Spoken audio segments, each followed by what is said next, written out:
Grâce à la collection Légende, retrouvée en vidéo et sur fascicule, des images d'archives inédites, des prises de vue exceptionnelles, des interviews et des conseils d'achat et d'entretien, des véhicules qui ont marqué l'histoire.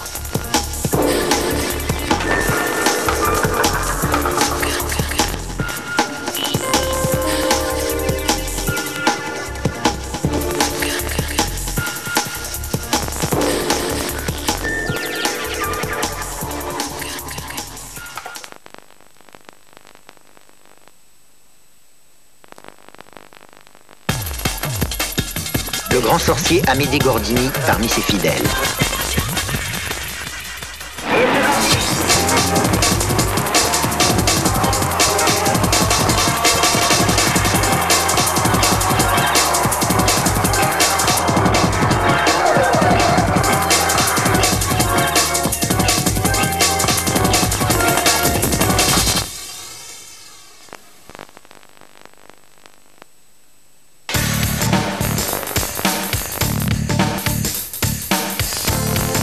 Renault 8 Gordini, un nom synonyme de sport, de glisse et de pilotage.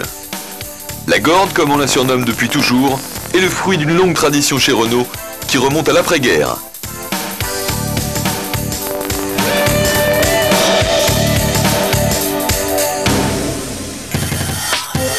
Plus de 100 chevaux à 7000 tours, avec un petit air de voiture pour tous.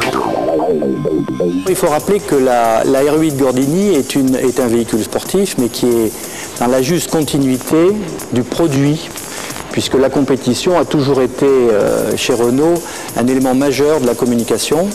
Après la Deuxième Guerre mondiale, à la naissance de la Régie nationale des usines Renault, Pierre Le Faucheux, nouveau président de la Régie nationale, choisit la 4 chevaux, c'est-à-dire fait le choix d'une petite voiture populaire dans un contexte qui était celui de l'après-guerre, un contexte difficile, et en fait permet, à travers la 4 chevaux, de remettre la France sur la route, les Français sur la route.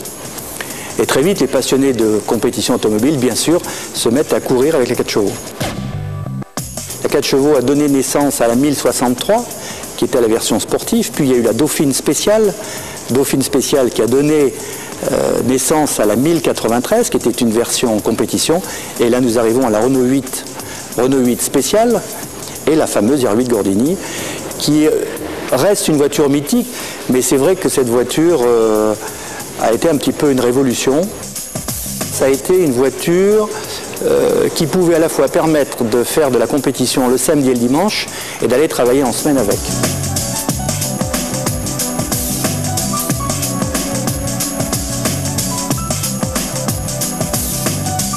Présentée en juin 1962, la Renault 8 marque un net progrès par rapport à la Dauphine.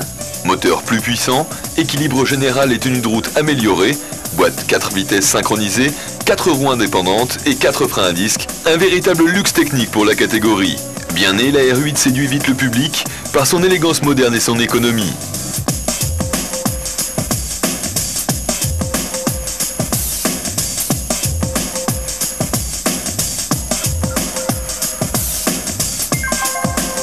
Elle va également inspirer le service compétition Renault et Amédée Gordini, surnommé le Sorcier, extraordinaire ingénieur qui, depuis les années 30, a fabriqué quelques-unes des plus belles autos de course françaises et créé de toutes pièces des moteurs unanimement reconnus dans le monde entier.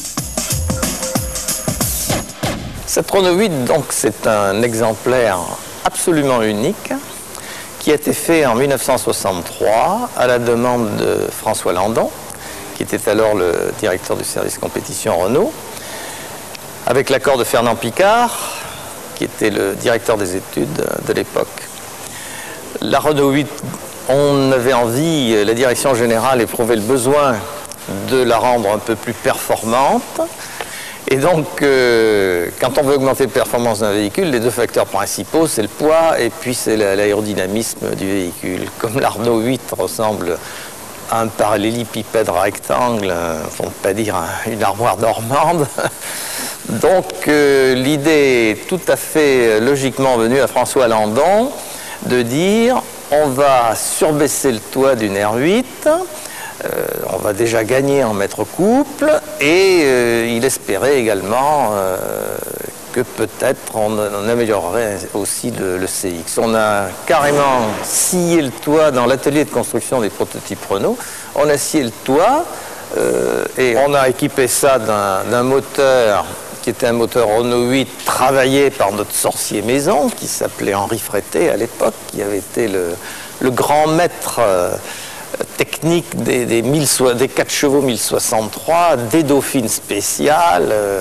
Et donc malheureusement, les faits ont démenti les espoirs, c'est-à-dire que l'amélioration de performance, qui devait être de l'ordre de 7 ou 8 km/h en vitesse maximale, était due simplement à la diminution du mètre couple que donnait l'abaissement du toit. Alors, au printemps 63, quand on a voulu faire un modèle sportif, j'ai été chargé de coordonner l'ensemble des services d'études de Renault. Amédée Gordini, qui lui nous amenait sur les fonds baptismaux le moteur choisi. Et on m'a fait entrer à ce moment-là au petit atelier compétition de Renault pour permettre la définition des solutions adoptées pour la fabrication de la Renault 8 Gordini. Suite à cette image de marque qu'il avait acquis, que Renault a cru bon de passer des contrats avec lui pour l'aider à vivre financièrement. Et donc on lui a commandé au fil des années un certain nombre de réalisations. Donc on a eu l'Ondine Gordini, la Dauphine Gordini. Donc il avait concocté une version légèrement améliorée du moteur de la Dauphine. Alors les royalties que touchait Amédée sur ces séries, ces Dauphines gordinisées, lui permettaient de continuer à vivre et de continuer à se consacrer à certains moteurs faits spécialement pour les circuits. Le moteur à double arbre qu'il avait fait sur le bloc R8, si ma mémoire est bonne, etc. Et qui équipait donc les Alpines qui concouraient essentiellement pour l'indice de performance aux 24 heures du Mans et dans d'autres courses également sur circuit. On lui avait proposé de participer à l'élaboration du modèle sportif de la Renault 8 et qu'il avait fait donc un modèle qui correspondait à ce que la direction générale Renault souhaitait. Et puis, comme il était indépendant, il avait fait un modèle plus musclé. Elle était équipée, cette version-là, de la culasse hémisphérique. Or, les soupapes plus grandes, c'est un des secrets de la puissance augmentée d'un moteur. Alors, il avait des particularités, une particularité très originale, c'est que pour laisser encore plus de place aux soupapes, la bougie débouchait dans deux petits canaux qui venaient donc, les deux soupapes étant comme ça, les canaux venaient déboucher ici, en somme, en dehors de l'espace compris entre les soupapes, ce qui permettait de le réduire. Mais comme cet espace était très réduit, il n'y avait donc pas de circulation d'eau dans ce coin-là. Et alors en fonctionnement, avec les échauffements et les refroidissements successifs des moteurs, ça se fissurait. Alors, entre les deux trous, ça débouchait. Et alors, au début, ça nous a beaucoup inquiété, ça. Hein. Et puis, comme on voyait que très souvent, des moteurs avaient terminé leur course en pleine possession de leurs moyens, et puis qu'au démontage, on voyait que c'était fissuré, on a commencé à se dire, mais au fond, peut-être ces fissures, c'est pas très grave, c'est plus inquiétant visuellement qu'autre chose, quoi. Et donc finalement, on a décidé de vivre avec, et puis on a bien fait, quoi, parce que ça n'avait aucune conséquence pratique. Nous n'avons pas inventé ce moteur. C'est une suite de ce que nous avons fait depuis tout le temps. Il y a un peu de nos moteurs de course qu'on faisait autrefois. L'enchanteur, c'est Amédée Gordini, toujours à la recherche de performance.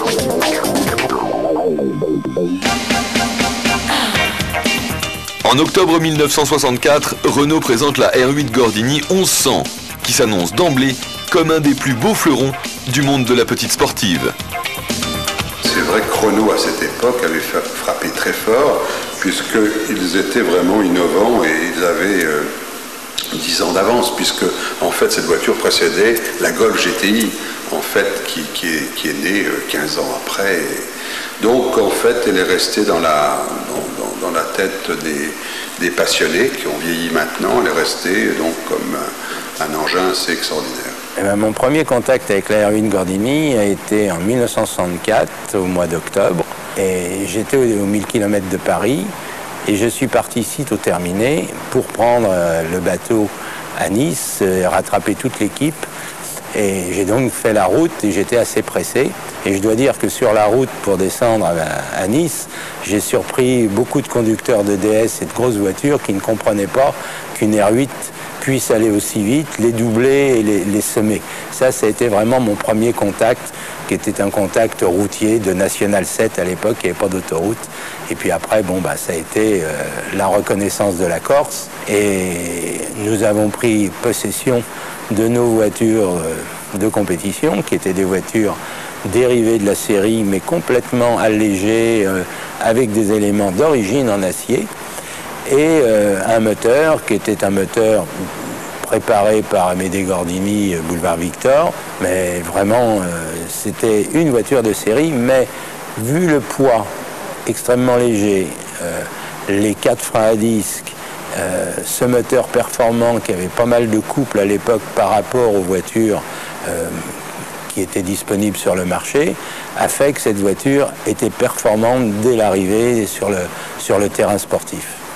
La Gordini avait aussi ce plaisir intense de la propulsion, puisque la Gordini est une voiture de l'ancienne génération, propulsion, et donc c'est des voitures qui glissaient, au même titre que la berlinette glissait, et le développement de la technique, la sécurité apportée par les tractions, ont fait que ces voitures étaient moins agréables à conduire. Mais quand on a été pilote de Renault 8 Gordini, la manière dont la voiture glisse, ça fait partie du plaisir de la glisse.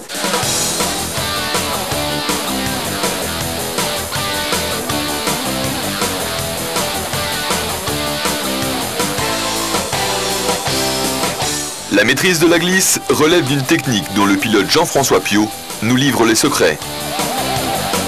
À l'entrée d'un virage, on se trouve devant le problème de le prendre le plus vite possible. Et pour ça, il faut essayer de trouver une zone de freinage la plus courte, avec la méthode du frein accélérateur. Une fois que la voiture est bien ralentie, et qu'on se trouve juste à pouvoir observer le degré du virage, on balance la voiture. À ce moment-là, l'arrière va avoir tendance à chasser vers l'extérieur. On le corrige petit à petit en contrebraquant. Le nez vient mordre bien à l'intérieur. L'important est d'aller piquer sur la corde légèrement avant le virage. On essaie de porter à droite bien après. L'arrière, à ce moment-là, a tendance à chasser vers l'extérieur. Et puis, avec les roues avant, on les contrebraque vers l'extérieur. La voiture à ce moment-là revient parfaitement en ligne pour sortir du virage de façon à ce que les roues arrière soient bien assurées sur la route et puissent accélérer.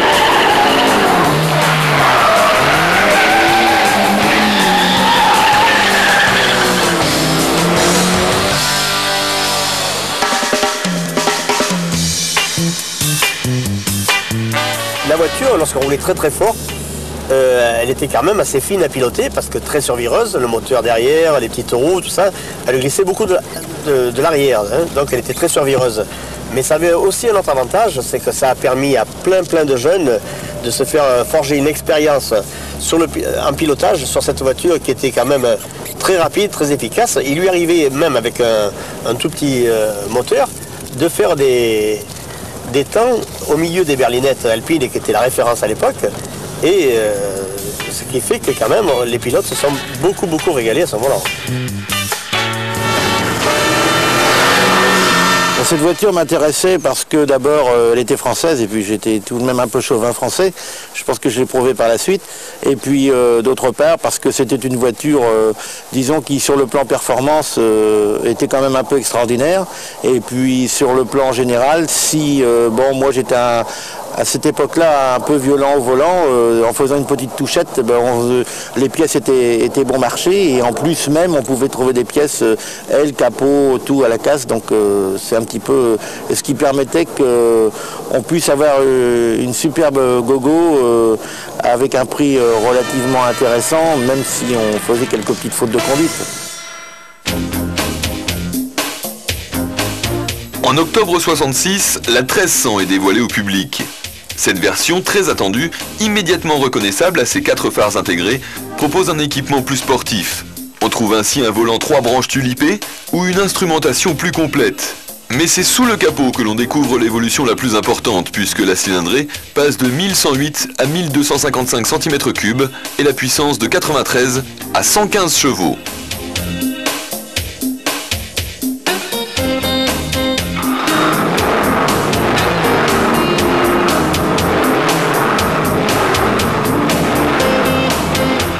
En outre, la boîte gagne un 5e rapport. La 1300 de base était une voiture encore plus performante pour le client normal, puisque la boîte 5 a apporté beaucoup de choses. Avant d'arriver à la boîte 5, on a eu chez Renault, à Rueil, ils nous avaient fait des boîtes montagne avec une première très longue, qui faisait qu'en définitive, ça préfigurait une boîte 5, puisqu'on avait perdu une première de démarrage, pour ainsi dire, et la première nous servait comme une deuxième en montagne. Et après, avec la boîte 5, on a eu à peu près la même chose, mais en ayant une première qui servait vraiment à prendre des départs quand ça montait, ce qui n'était pas le cas avec une boîte 4. Quand il y a eu la 1300 qui est sortie, donc je l'ai acheté et en remplacement de la 1100. Et bon, la grosse différence, c'était déjà la boîte 5 par rapport à la boîte 4, et puis tout de même le moteur qui avait plus de chevaux, mais surtout beaucoup plus de couple et était beaucoup plus agréable à conduire.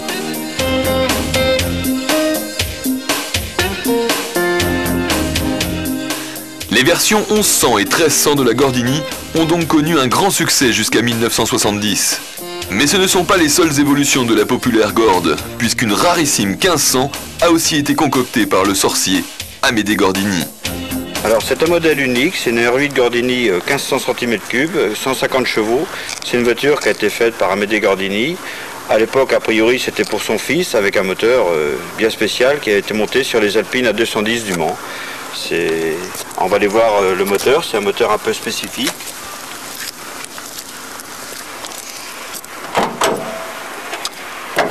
Alors voilà, c'est un moteur, comme on a dit tout à l'heure, c'est un moteur 1500 cm3, 150 chevaux, c'est un moteur de course, c'est un carter sec. Ce carter sec est alimenté avec la broche à huile qui est ici.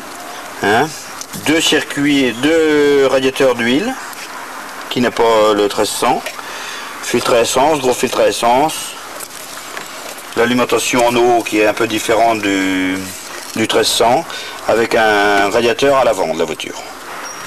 Voilà, alors à l'avant, on va voir la différence de l'R8 Gordini 1300 sur la 1500. Nous avons 2 Mastervac qui sont ici.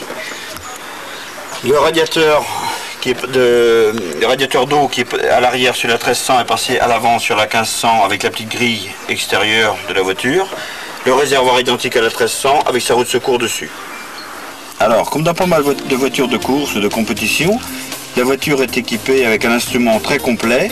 Il y a le compte-tour, le compteur, température d'eau, pression d'huile, température d'huile. On a même poussé la plaisanterie et aller jusqu'à mettre une sangle pour retenir le pied sur la pédale d'accélérateur.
concerne la R8 Gordini double arbre, alors ça j'ai eu beaucoup de chance pour cette voiture puisque le professionnel qui me l'a vendue m'appelle un jour et il me dit je crois avoir une R8 Gordini coupe. Gordini. Et en fait, c'était la R8 Gordini de M. Gordini.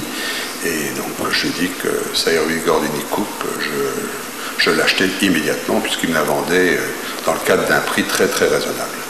Cette R8 Gordini 1500 double arbre, donc, est unique. C'était la dernière série de 3 ou 4 voitures construites.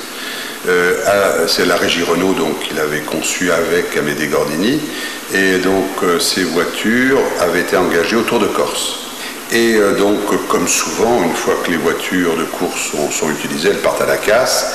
Et donc Amédée Gordini, donc on a racheté une à la régie Renault, l'a reconditionnée, je veux dire, en voiture de tourisme normale, et donc la garder en tant que voiture personnelle pendant des années jusqu'à sa mort. Comme une fusée, elle est faite pour la distance et la vitesse. Alors, la fabrication en série a démarré en octobre 64. Et avant, nous n'avions fait, à titre officiel, que le Liège-Sofia-Liège 64. Ma première sortie en R8 Gordini, ça a été une première victoire, puisque nous avons gagné le Tour de Corse. À l'arrivée, il y a 8 voitures classées. Dans les 8 voitures, il y avait 5 Renault. Et au rallye de Charbonnières, nouvelle victoire d'une R8 Gordini, dans la neige, dans la tourmente aussi. Et je dois dire que la Corse et les Charbonnières étaient vraiment dans la tourmente. Et ça a été les 2 premières victoires scratch de la R8 Gordini. Mais disons que l'arrivée de la R8 Gordini a été pour moi le déclencheur de ma carrière chez Renault. Et j'ai été le premier pilote salarié avec une fiche de paye comme pilote de la régie Renault. Pendant un rallye, on part de minute en minute, et à ce moment-là, c'est une lutte contre soi-même, contre la montre, et il faut absolument essayer d'aller le plus vite possible, sans savoir si le concurrent le plus direct va plus ou moins vite. 3, 2, 1, partez!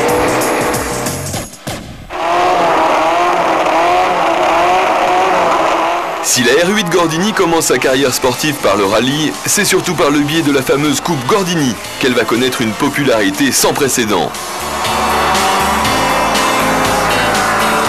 La création de la Coupe Gordini, l'idée même est venue de Georges Fréchard, qui était rédacteur en chef de moteur, et qui, à l'époque, a saisi l'occasion de l'apparition sur le marché de la Renault 8 Gordini avec le moteur 1100. Ils en ont discuté avec Pierre Allané, qui était rédacteur en chef de l'Action Automobile, Robert Sicot, qui était le directeur des relations extérieures, enfin du service de presse de la régie Renault. Et on s'est réunis, et sous l'impulsion de Georges Fréchard, on a dit pourquoi ne pas utiliser cette voiture pour faire une opération pour les jeunes. Ça avait un rôle de promotion de jeunes pilotes, pour en faire des pilotes chevronnés, et je dois dire que cette voiture était vraiment faite pour être une voiture école. Et devant le succès qu'on a connu la première année, tout le monde a mordu à l'hameçon, et après, de proposants, on est devenus des sollicités, parce que ça a eu un succès populaire dès le début qui était extraordinaire. J'assiste aux compétitions des R8 Gordini, timidement. Mais à moi-même, je vous assure que j'en suis très émotionné. Chaque fois que je vois ces courses, toutes ces voitures bleues, toute cette jeunesse.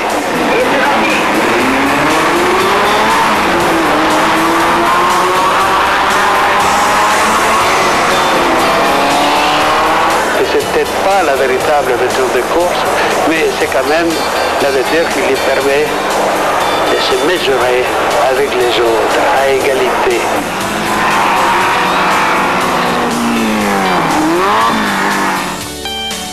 Et si quelqu'un a vraiment de la classe, eh bien là, il va sortir.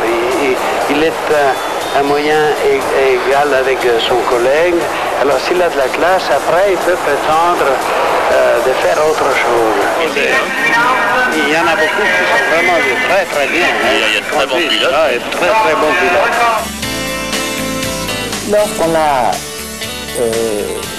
défini la voiture, mon rôle a été de concevoir la réglementation et en plus d'être un peu, si vous voulez, l'administrateur, le gendarme, le technicien et l'arbitre sur le terrain, si vous voulez. Et j'avais pour m'aider sur le plan des vérifications techniques un ingénieur du bureau d'études de Renault, de Rueil, qui s'appelait Claude Hainaut, et on a formé un binôme inséparable. On parlait la même langue, on avait la même conception de l'organisation, la même idée de la rigueur qu'on exigeait des concurrents. Et si vous voulez, moi je faisais jouer la pièce et c'est lui qui veillait à ce que les autos soient toujours dans la plus parfaite conformité technique. Alors en ce qui concerne la formation que l'on visait à travers ça, on a eu des générations de pilotes qui ont été extraordinaires. Alors on peut citer Jarier, on peut citer Jabouille, qui ont monté jusqu'à la Formule 1. On peut citer Mieuxet, champion d'Europe de la montagne. On peut citer Malcher, X fois champion de France. Et sur le plan des pilotes, j'ai cité ceux qui avaient eu accès jusqu'à la Formule 1. Mais je dois dire que j'en ai connu qui valaient certainement ceux qui sont devenus célèbres et qui sont rentrés dans l'ombre parce qu'ils sont venus à la coupe. Ils l'ont fait 1 an ou 2 où ils ont démontré des possibilités fabuleuses au point de vue qualité de pilote. Et je prendrai par l'exemple de Étienne Vigoureux. Étienne Vigoureux était le plus bel esthète que j'ai vu sur une piste. Et il a été, c'était vraiment de l'art à l'état pur. Quand il conduisait, il ne donnait jamais l'impression d'aller vite. Et il était toujours devant. Et jamais il donnait l'impression de forcer son talent. Et toute proportion, je dirais, un peu ce que j'ai connu comme journaliste quand j'allais voir les Grands Prix du temps de Fangio, si vous voulez. Le type, on avait toujours l'impression qu'il pouvait aller plus vite. Alors, il y en a comme ça que j'ai vu apparaître des types hyper doués qui ont fait des courses phénoménales, et puis ils se sont fait plaisir 1 an ou 2, puis ils se sont retirés, ils sont retournés à la vie active, ils se sont mariés, et puis voilà. C'était une école qui n'était pas seulement une école sportive, c'était une école aussi de vie courante, et de rigueur, d'honnêteté, de respect des adversaires. Et ça se traduisait sur le terrain par un esprit de solidarité comme je n'ai jamais vu, à part dans ces trucs-là où ils s'échangeaient des moteurs, ils se prêtaient une boîte de vitesse, ils se passaient la nuit à plusieurs équipes ensemble pour réparer celui qui avait fait 3 ou 4 tonneaux, enfin des choses invraisemblables. 90% des pilotes de R8 Gordini, surtout dans le cadre des 2 premières années, venaient avec leur voiture par la route bien sûr, toile de tente, sandwich, et c'était vraiment la course, disons, c'était l'amateurisme à l'état pur, hein, c'est sûr. Tout ça, ça se passait, c'était très bon enfant, et la coupe, bon, c'est vrai que étant disons, la réunion d'un ensemble de voitures de série, hein, puisque le règlement était quand même très très très strict, ça a permis à tous les pilotes qu'on était à l'époque de courir vraiment avec des moyens très très très très faibles. Je suis arrivé un petit peu en étant un étranger dans la coupe parce que j'étais un du sud-est, il n'y avait pas beaucoup de pilotes du sud-est et donc il a fallu se faire connaissance avec les nordistes comme on disait. Et par contre dans les organisateurs, quand je suis arrivé là-bas au circuit Bugatti, le premier que j'ai vu pratiquement c'était Alain Berthaud et ma voiture était une voiture de rallye équipée avec les phares, les anti-brouillards, tout ça. Et il m'a dit mais il faut les enlever parce que tu vas les casser.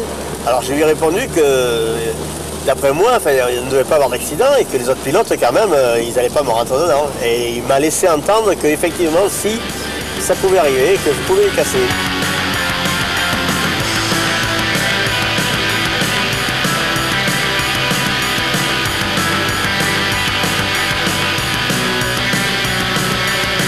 Mon souvenir de la coupe qui a fait travailler et vendre pas mal de choses de concessionnaire Renault de Pau, c'était les jantes. Parce qu'à Pau, il y avait des trottoirs. Et à force d'attaquer, de glisser et de tutoyer les trottoirs, j'ai tordu pas mal de jantes sur le week-end. Mais le concessionnaire de là-bas était sympa. Alors j'en ai payé bien sûr quelques-unes. Mais je crois que j'ai eu un bonus vu que c'est moi qui allais casser le plus quand même. Ouais.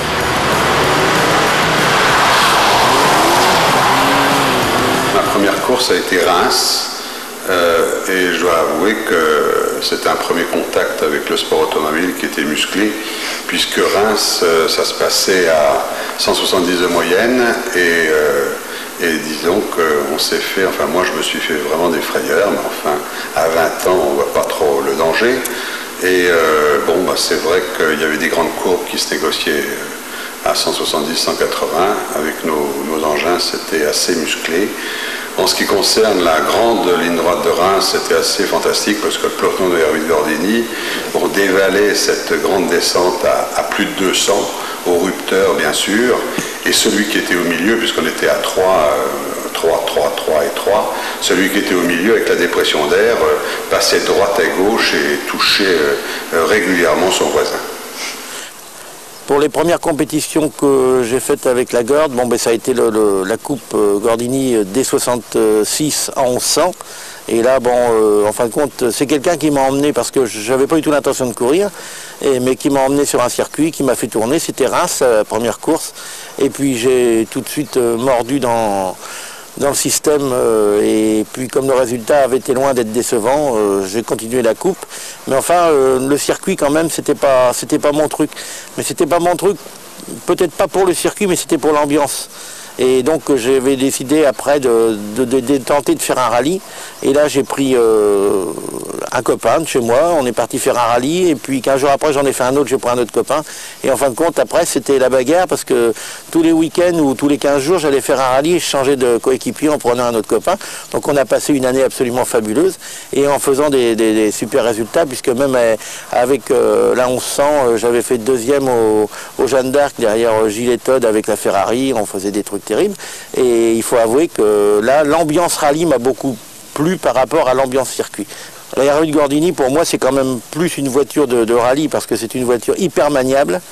Moi, j'ai fait quand même une saison totale avec une auto d'usine en 69. Et contrairement à ce que l'on dit, en fin de compte, j'ai jamais tapé une R8, ni de mulet, ma voiture de reconnaissance, ni ma voiture de course. Je suis jamais sorti une fois de la route avec une R8. Et je trouve qu'elle est tellement agile qu'elle est vraiment plus faite pour le rallye qu'elle était plus faite pour le rallye que pour le circuit, il n'y a pas de problème. Alors là, pour moi, la Renault Gordini, c'était vraiment plus la voiture rallye pour moi, parce que c'est une voiture spectaculaire. Alors un circuit, bien sûr, était spectaculaire aussi, parce qu'on a vu à cette époque-là beaucoup de pilotes glisser énormément, certains glissaient plus que d'autres.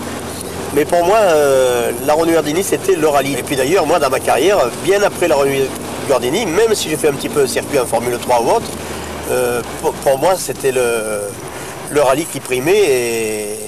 Et après avoir couru un petit peu au Mans ou ailleurs, ou même des Paris-Dakar, j'ai toujours revenu à mes premiers amours, qui était le rallye. Vu mes performances tout à fait en dilettante, c'est le cas de le dire, mais qui me plaisaient à Alpine, Monsieur Redélé et Jacques Chénis m'avaient dit un jour, si vraiment tu veux faire de la compétition, tu nous en parles, si tu veux faire quelque chose d'officiel. Mais moi, il y avait le problème de mes études. J'avais passé mon BTS, après je rentrais dans une école d'ingénieur, donc c'était pas facile.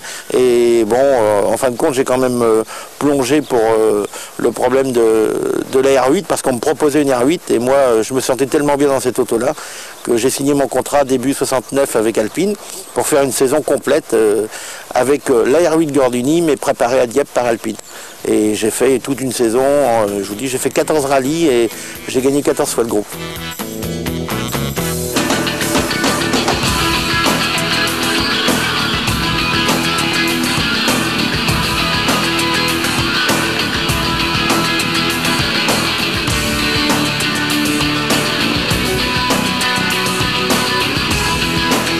Les 18 et 19 juillet 1970 vont marquer un grand événement, le fameux jour G.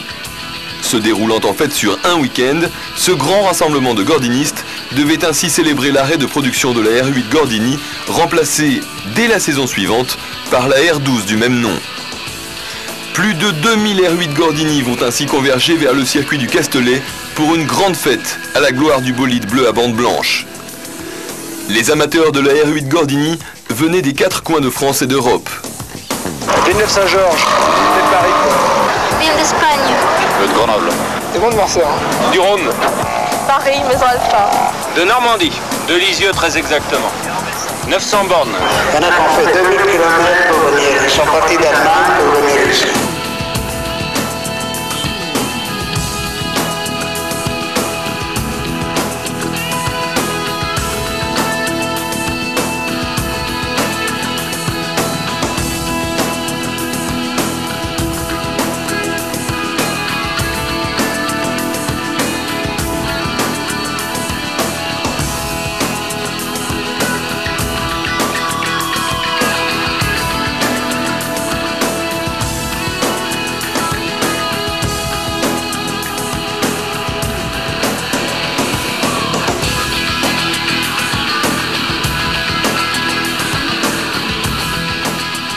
La Renault 8 Gordini entame ses derniers kilomètres de course en coupe, sans perdre de sa superbe, faisant encore le spectacle pour la plus grande joie des 7000 spectateurs présents.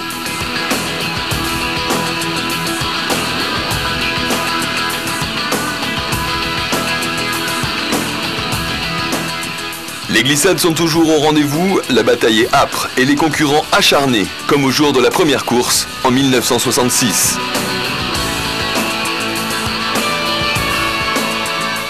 La première manche de ce week-end unique sera remportée par Jean-Pierre Malcher qui effectuait là sa première saison en Coupe Gordini.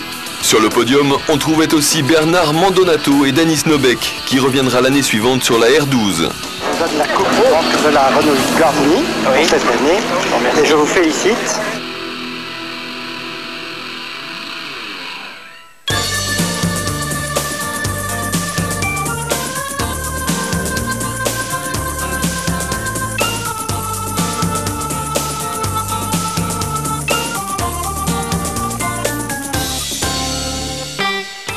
À la nuit tombée, les gordinistes entament une longue communion. Véritable happening qui n'a rien à envier au concert de rock de l'époque. Méchoui, danse, feu de joie et parade de nuit, l'hommage est grandiose et toujours à la gloire de la R8 Gordini.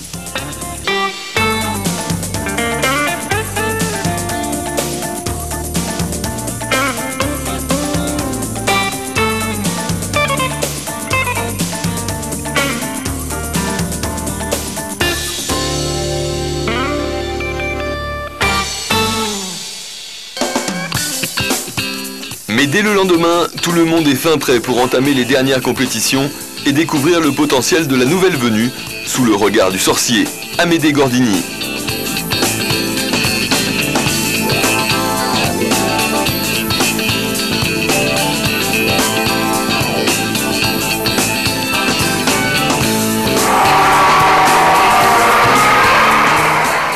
La dernière manche de la coupe voit la victoire de Patrick Lalande, devant Alain Cudini et Bernard Manger, alias Francia.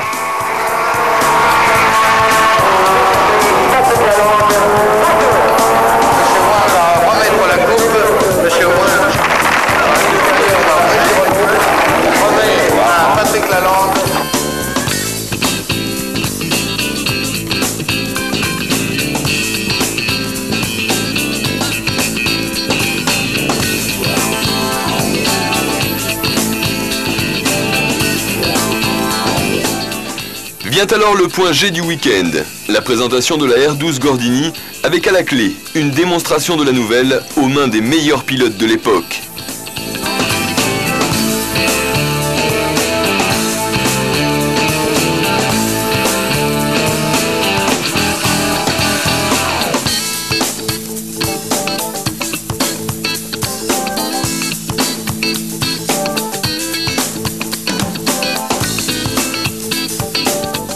Traction avant contre propulsion. La R12 Gordini, moins spectaculaire mais plus puissante, démontre une nette supériorité sur la R8. La succession est donc dignement assurée, mais il en faudrait plus pour éteindre la passion que les gordinistes vouent à leur première égérie mécanique.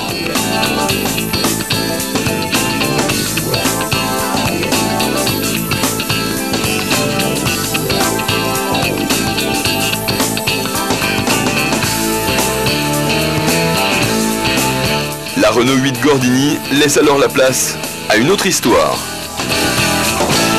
Alors pour Amédée Gordini, hip hip hip, hip hip hip. Un 4 cylindres porté successivement à 1100 puis à 1300 cm3.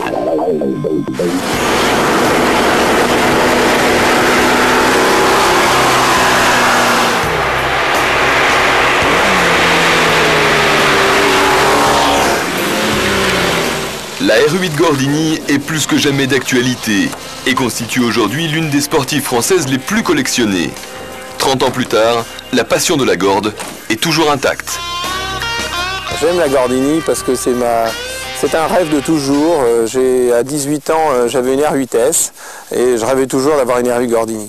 Alors là, j'ai pu me faire plaisir, j'ai pu m'offrir cette voiture que j'ai trouvée dans la Somme, au garage Goodzen. Il avait cette voiture qui venait de rentrer.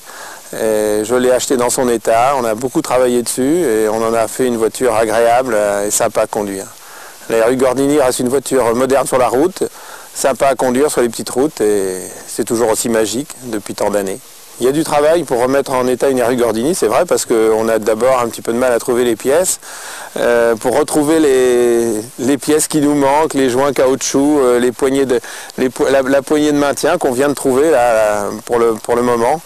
Il y a encore quelques pièces qui manquent sur cette voiture, mais enfin on commence déjà à être bien avancé dans cette restauration.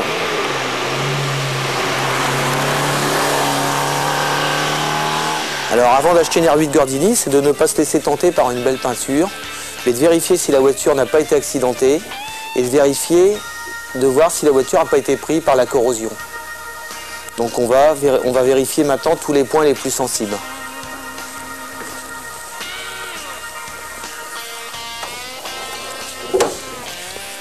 Compartiment moteur, en rien à signaler, à part les parties hautes de passage de roue qui sont à vérifier, sachant que c'est dissimulé par une partie de l'aile là. Vérifier l'entretol et passer le doigt à l'intérieur, voir si on a des problèmes de corrosion.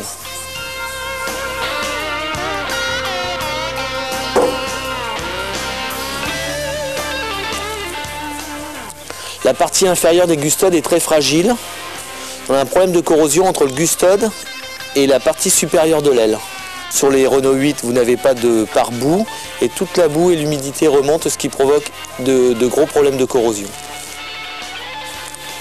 Les parties les plus sensibles à la corrosion, les bas de caisse, les bas de porte.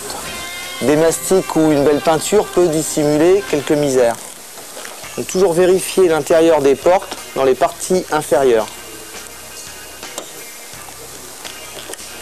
Donc la partie la plus propice à la corrosion, c'est toute la partie inférieure de coffre avant, dont la gouttière qui évacue les eaux de tout le bloc de chauffage. On doit vérifier la partie support de compas de capot, toute la partie arrière et toute la partie joue d'aile. Donc traces de choc éventuelles et corrosion. Alors, la partie avant, le plus important, c'est toute la partie châssis, dont la traverse avant. Donc la traverse avant qui est là. Hein, toujours de vérifier que la traverse avant n'ait pas de pli. On a une tôle inférieure qui doit être bien plane. Bon, la traverse avant, il faut savoir que la traverse avant, vous avez les triangles de suspension qui sont fixés à l'avant et c'est ce qui fait toute la tenue de cap de la voiture. De vérifier si la voiture n'a pas été accidentée en vérifiant que les tôles et tout ce qui est soudure, ça soit bien relié. Sur les longerons avant, de bien vérifier qu'il n'y ait pas de zone de pli ou de corrosion importante. Alors, pour pouvoir vérifier la corrosion sur des véhicules qui ont été décorés ou mal réparés, c'est de pouvoir prendre un tournevis d'électricien et puis de pouvoir sonder les tôles, surtout sur tout ce qui est partie caisson inférieur derrière les roues avant, et de vérifier si les tôles ne sont pas percées. La première chose à voir sur un Gordini, c'est de regarder la plaque du moteur, la plaque constructeur qui est sur le moteur, si elle y est toujours évidemment, pour voir si c'est un moteur type 804 ou type 812. En sachant que le 804 c'était le moteur qui équipait les R8 Gordini 1134 et le 812 les 1135, donc le 804 les moteurs 1100 et 812 les moteurs 1300 qui étaient en réalité des 1255.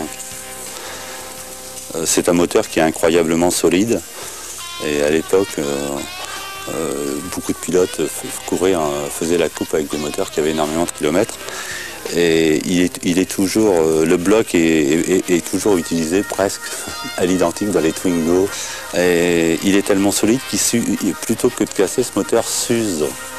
Il s'use en général, donc ça s'use au niveau des manetons du vilebrequin, des bagues d'Arbracam. C'est donc un moteur qui est indispensable d'ouvrir.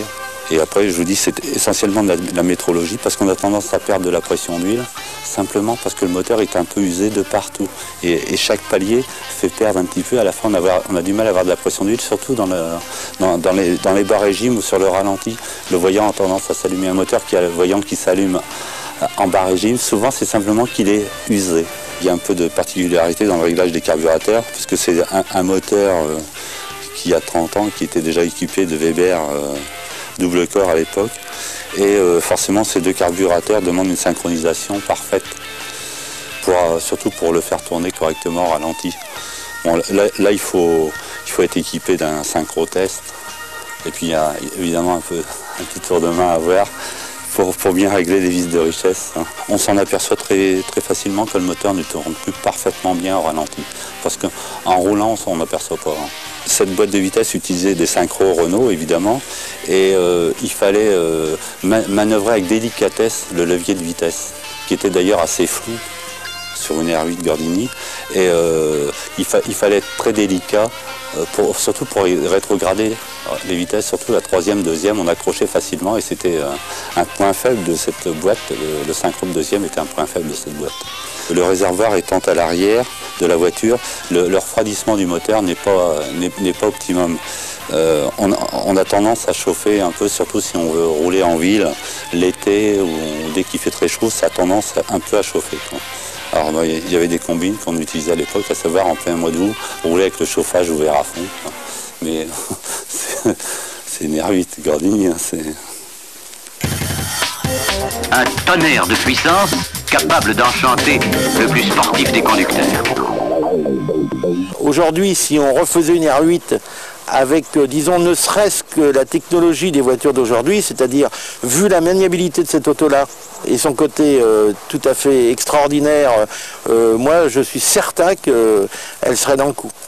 Permettre, à travers la coupe R8 Gordini, à des jeunes qui avaient en général des budgets relativement restreints, de courir dans de bonnes conditions et sur un monotype, donc à armes égales avec le pilotage qui les départageait, ou la malchance bien sûr, c'était extrêmement important. Ça a permis à toute une partie de la jeunesse de l'époque de faire face aux problèmes qui, à chaque génération, assaillent la jeunesse.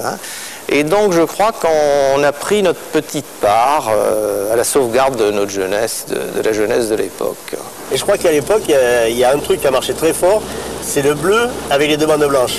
Ça, déjà, ça a attiré le regard de tout le monde, enfin, aussi bien les gens qui la conduisaient que ceux qui voulaient l'acheter et les gens qui la voyaient passer. Donc, il y a eu un petit look comme ça, assez, pas trop compliqué.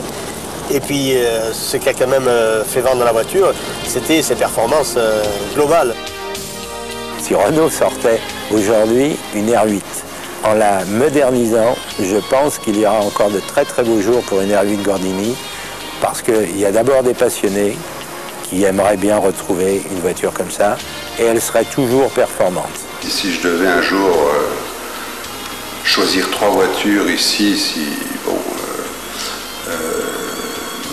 je garderai évidemment la R8 Gordini, la NN Renault et la Lamborghini Miura.